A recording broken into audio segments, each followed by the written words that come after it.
κυρία Νάζου, ποια είναι κατά τη γνώμη σας η επίδραση της διαπολιτισμικότητας στην παιδαγωγική προσέγγιση που υπάρχει και στις σχέσεις μεταξύ των μαθητών? Εγώ νομίζω ότι τα τελευταία χρόνια είναι μεγάλη η επίδραση της διαπολιτισμικότητας, γιατί σε κάθε στοχοθεσία που τίθεται στις δραστηριότητες εμπεριέχεται. Και επίσης,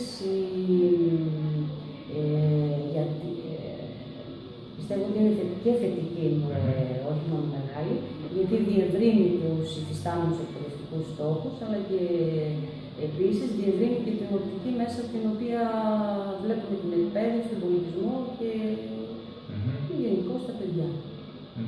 Ανάμεσα στους μαθητές, θα λέγατε, υπάρχει κάποια επίδραση? Ανάμεσα στους μαθητές υπάρχει θετική επίδραση, γιατί μαθαίνουν να ζουν με ηρεμία, με ειρήνη, να αναγνωρίζουν,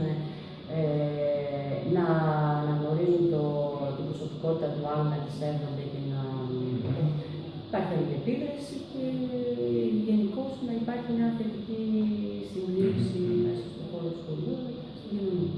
Μάλιστα. Φαντάζομαι ότι η σύγχρονη πολυθρησκευτική κοινωνία πλέον, στην οποία ζούμε, απαιτεί μια διαφορετική προσέγγιση για τους δασκάλους. Είτε διδάσκουν το μάθημα των θρησκευτικών, είτε όχι. Ποιες είναι αυτές οι διαφορές? Δηλαδή, τι πρέπει να διαθέτουν πλέον οι δάσκαλοι για να μπορούν να ανταποκριθούν στις νέες απαιτήσεις του μαθήματος? Πιστεύω ότι οι δάσκαλοι πρέπει να έχουν καταρχήν τη γνώση των διαφόρων θρησκειών, των βασικών θρησκειών, τις αρχές και τις αξίες που υπάρχουν σε κάθε θρησκεία, να σέβονται αυτές τις αρχές και τις θρησκείες και τις αξίες, και τη στιγμή που τις σέβονται οι ίδιοι, νομίζω ότι αυτό θα περάσει αυτόματα και στους μαθητές. Στους μαθητές. Ωραία. Πολύ ωραία. Θα σας ρωτήσω το εξής. Η μαζική παρουσία μεταναστών και προσφύγων στις τοπικές κοινωνίες καθιστά πλέον τη διαχείριση της διαφορετικότητας αναγκαία. Μπορεί το μάθημα των θρησκευτικών να βοηθήσει, μπορεί να εφοδιάσει με επαρκείς παιδαγωγικές στρατηγικές αυτή τη διαδικασία? Μπορεί, πιστεύω. Γιατί όπως είπα και πριν, μπορεί μέσα από το μάθημα των θρησκευτικών να γίνουν διάφορες δραστηριότητες που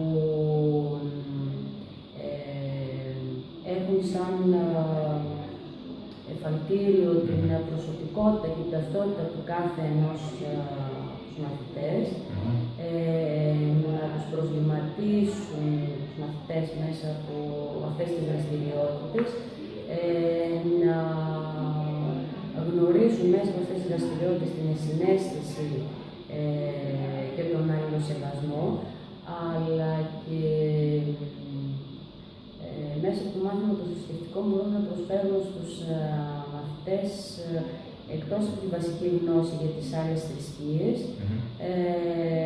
και γνώσεις που έχουν σχέση με την αλληλεγγύη των λαών και των πολιτισμών γενικότερα.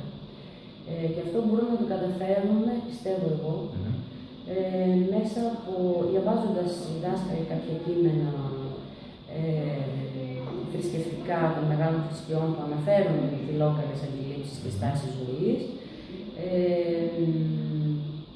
και επίσης ο δάσκαλος μπορεί να ευαισθητοποιήσει τα παιδιά για τα μεγάλα παγκόσμια προβλήματα που υπάρχουν στην κοινωνία μας, στην Ευρώπη γενικότερα, και να συγκρίνοντας αυτά τα μεγάλα προβλήματα, να δουν ότι δεν αξίζει να έχουν, ας πούμε, συγκρούσεις και διαφορές για τη θρησκεία, ενώ μπορούν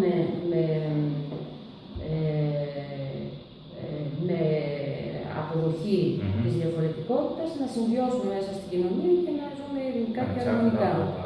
Ναι, έτσι. Πολύ ωραία. Αυτό. Πολύ ωραία. Σας ευχαριστώ πάρα πολύ. Και εγώ.